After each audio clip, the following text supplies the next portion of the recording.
Welcome to SciTech Culture with Steve Kern and Ben Warner, where we examine science, technology, and culture in the 21st century. Visit our website at scitechculture.com. Hello and welcome to SciTech Culture. My name is Ben Warner and I'm joined once again by my good friend and colleague Steve Kern. How are we today, Steve? Ready to talk about production? I know I am. Oh, yeah.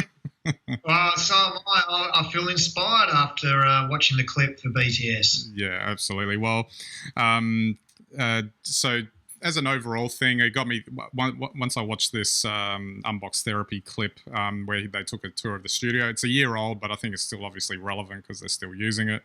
And it kind of made me think about the overall production process because obviously we have a process here as well.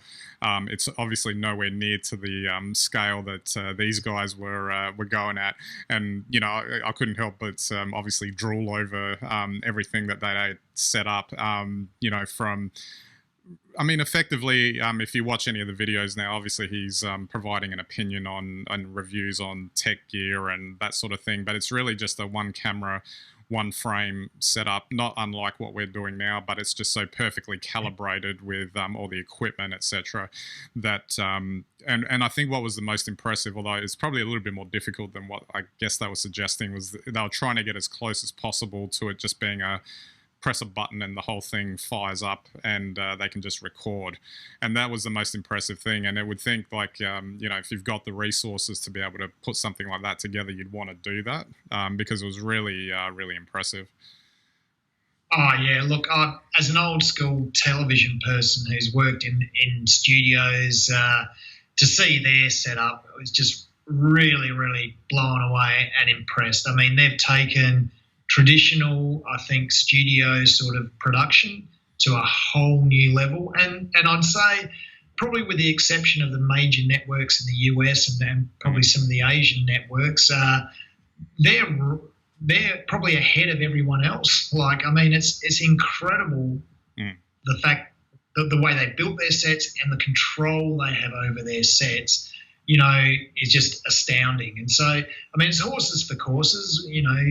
The way we produce this vodcast compared to the way they do, we don't have probably the same technical need, but every aspect of their production is, they get the maximum out of it. It's just really impressive. The way they produce and their workflows are just fantastic. And their studio production area is just fantastic. Well, I had to love that second set that they'd built that was controlled via an iPad, and they could change the color scheme so they could get different looks inside the same studio and whatever. It gives a lot more versatility to what they can produce, etc.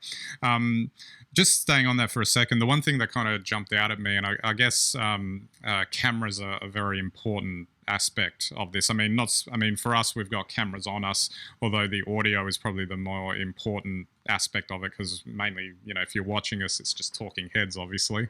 But the interesting thing that I thought, not that they're doing, they're basically doing a talking heads type thing as well. It's just what was interesting is that the first thing I noticed was the camera setups that they got are pretty full on. Like you said, to get the maximum out of it. But it also kind of makes me wonder, I'm not saying that I wouldn't want to set something like that up if I, had the money to do it. But at the same time, there's also a question mark over, do you actually need to go to that extent to produce something that people can watch quite comfortably and think it's, well produced, etc.? Yeah, well, I think you're absolutely right. Pretty much as we produce here, or more correctly, you produce here, Ben, it's horses for courses, and you've optimized the setup and the workflow for this podcast. What they're doing, is quite incredible. It's a full studio production. So even the small set where they unbox, with the white desk and the way they showed that, that's a very specific, very focused, because we're looking at what's in his hands generally. type of production. And then even downstairs where they've got the huge studio, and space is really important in a studio setup. There are some things you just can't do without space. You know, the camera can go wider, and the camera can basically increase, I guess, its view vertically as well. But the only way to create depth for a camera, as we know, is by pulling back and using more space. So the versatility that creates potentially, and the sorts of shots that he's able then to put into, say, an interview space, means that he can move away from the good old, interview between two pot plants arrangement. And he can get more towards a sort of night show or late show sort of look, which is vitally important. And in my thinking, that is some of these 1%ers. So if you look at, say, the good old SciTech culture podcast, I'd rate it 100%, for bringing the maximum out of what we got. But if you then broke down every aspect of our production into, a subset of the total, and then you put it up, for instance, against the unboxing guys, you would find that they would, go past 100% on every level, whether it was the studio setup, whether it was the equipment setup, whether it was even their workflows. Looking at their production setups was amazing. So it's not necessarily that it's better, and it's not necessarily that it's necessary to do something that's very good, but it shows you the level or what technology can enable if you're willing to go to the maximum. And those guys, as I say, they're sitting right at the top of the tree. There wouldn't be anyone I can imagine that really would have much better setup than that.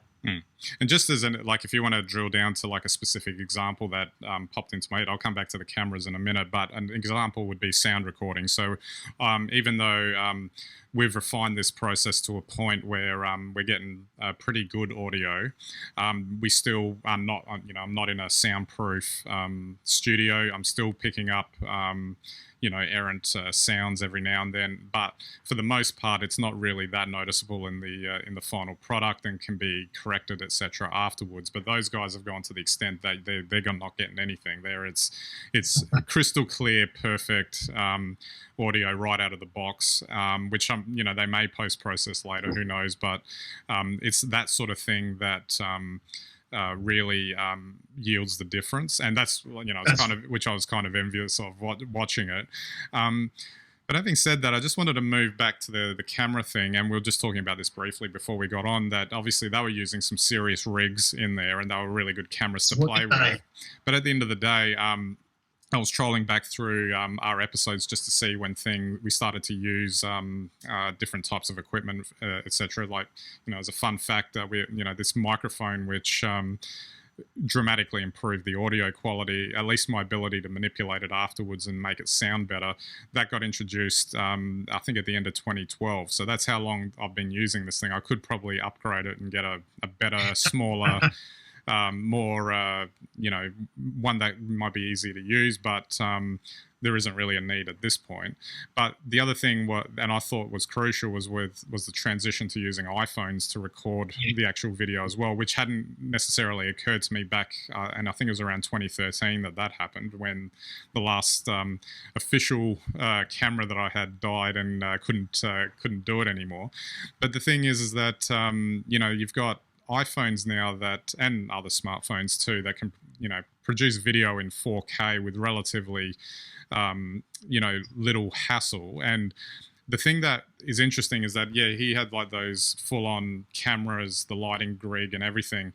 But the one thing advantage you get, like say with iPhone videography, is that there's a lot of post-processing going on with the chip inside the actual iPhone itself, that's actually boosting or correcting for issues with the video in real time before it actually gets saved, which might actually also be part of saving the hassle of, if you don't have like the big camera rigs or whatever, you can probably go out with an iPhone and be fairly comfortable that you'll probably get 95, even 98% there anyway. Oh, I completely agree. I mean, they didn't say, but I'd almost be willing to bet with that setup they've either got a very good preset, which will achieve what you're talking about, or maybe they shoot it raw, and because they've got such a controlled environment, then they colour afterwards. Because looking at some of their actual productions, they're spot on. Yeah. But as we saw also behind the scenes, their ability to control the colour, and they'd run tests. I mean, we're talking about, people that are doing this, literally by the look of it 24/7. So they're very well practiced professionals. And I think that,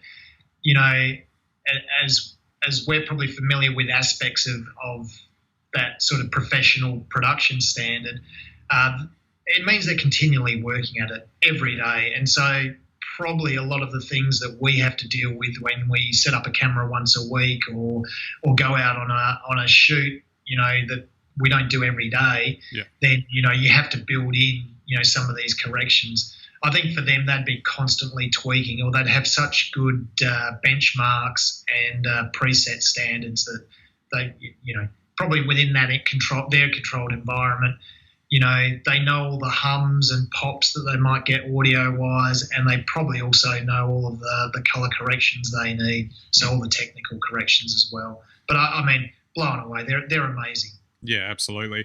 I think one good point to probably point out for anyone that wants to do this sort of thing is to really understand what your workflow is, and also what your needs are, because for instance, you can look at a video like that and go, oh, I've got to do that to be able to produce the videos. Not necessarily. It's really about what is it that you're trying to do and the needs of what you're trying to accomplish. So for instance, with us, I found, and I think this is something that we kind of discussed very early on, is that mobility kind of has to be part of the equation. Now, most times we're sort of set up in the same spots, from almost all the episodes anyway, but on those odd occasions, or even if they were to become more frequent, we need the ability to recreate the setup in any location. Excuse me, which is obviously a little bit different than what those guys were doing, where they've got their standard setup and they're just always going to go there.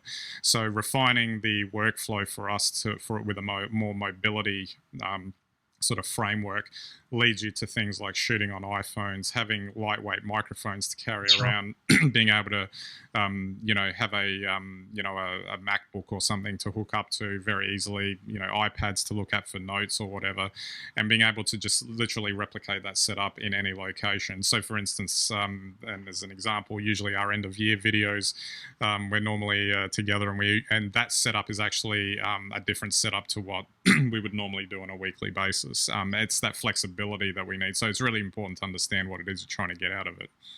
Oh, exactly. I mean, it is horses for courses, and to have a successful vodcast is really about content ahead of the look. But they're working, when they unbox, they're working with premium products, so the look has to be premium. Yeah. You look at advertising today, when Apple do an ad, or Samsung do an ad for a phone, I mean, they are not cheap ads. The content itself might not be that tricky, but technically the way that they, light their product for the close-ups of the phone, et cetera, so any production that involves products that are high-end, which they're typically unboxing, they have to look like the original ads. If they don't look like the original ads, then, they're going to fall short of the advertising campaign. So, I think that's an important consideration in understanding at the level these guys work. Yeah. If they can't make a product look like it does when you see it in a normal free-to-air ad or a professionally produced ad, then their show's not going to work. So, like I say, I just think it's wonderful to see, because in the early days I remember you and I being a bit disparaging about some of the productions that you would see on YouTube. So to see these guys taking good traditional, classic production techniques and taking them into the very forefront of what's technologically available is fantastic. Absolutely, absolutely. One last thing I wanted to point out, which is interesting too, is and I don't think this philosophy has actually changed much at all, even from when we started, really. Which is it's not so much the technology you've got, but how you use it to get the maximum effect. So, I think in today's world, which I think that's probably more prevalent or more relevant than ever, in the sense that you get bombarded with a lot of marketing, say particularly for smartphone cameras, that they're so wonderful and whiz bang can produce amazing images and whatever, to give you the impression that you can just pull it out of your pocket and bang, you'll get like professional quality stuff. But that's actually misleading, in the sense that you still have to have a basic understanding of photography and how to compose a shot, how to light a shot, etc., etc. Now, they do give you a lot of helping hand technologically, in the sense that you've got, like I said before, a lot of post-processing going on with the video in real time as you're actually doing it, photography as well. But at the end of the day, you still have to understand some basic sort of production guidelines, for lack of a better term, to truly understand how to actually put it together. Absolutely, and I'm hot on this one. Here's a little tip for everyone: shoot like this, not like this, right? That's where you start. But you're spot on, Ben. You know, it is interesting to see, the advances. I mean, now that even shooting at night with these phones, it's pretty good. But like you say, if you want to take away a message from these guys, like, you look at what they do to create that professional look, you can get a pretty good look probably pulling a phone out of your pocket. But, to go the whole hog, you're not going to get there. I mean, the other tip is hold your camera steady. And they're even helping you with that, with, more optical image stabilization, etc. But it's still something you need to be able to figure out. If only we'd had that, 20 years ago, Ben. I don't know. It's amazing. Oh, absolutely, absolutely. Okay, we might wrap it up there. It's interesting just to see how far all of this stuff has come and how easy it is to do these things. So, and we've mentioned this before. I mean, even with our own setup, but compared to when we started, the whole turnaround of how to produce this has become so easy. And I'll thank the technology for that, because, quite frankly, it's made it so much easier to 15 minutes setup with our, flexible, setup kind of motif that we've got going. And we're just able to plonk down anywhere and do what we need to do. And that's, I guess, testament to the latest technology that we've got. Otherwise, if you think back to the good old days, we would have, pulled out big cameras, big tripods, tapes, all of that. And it just would have been a whole lot harder to do. Oh, that's right. I do remember that for that first month, I think we were sending tapes back and forth to produce this show. So, it has come a long way. And like you say, it's exciting. But, I really like the way we produce this show. But, gee, if I could have a studio like theirs, I guess I'd go for that too. Amen to that. Amen to that. All right, so don't forget our website, scitechculture.com. You can get all of our links and content there. You can subscribe to our YouTube and Vimeo channels, our RSS feeds, and watch us on any and all of your devices. And we greatly appreciate your visits to our website. All right, so that's it for this episode. We'll catch you next time.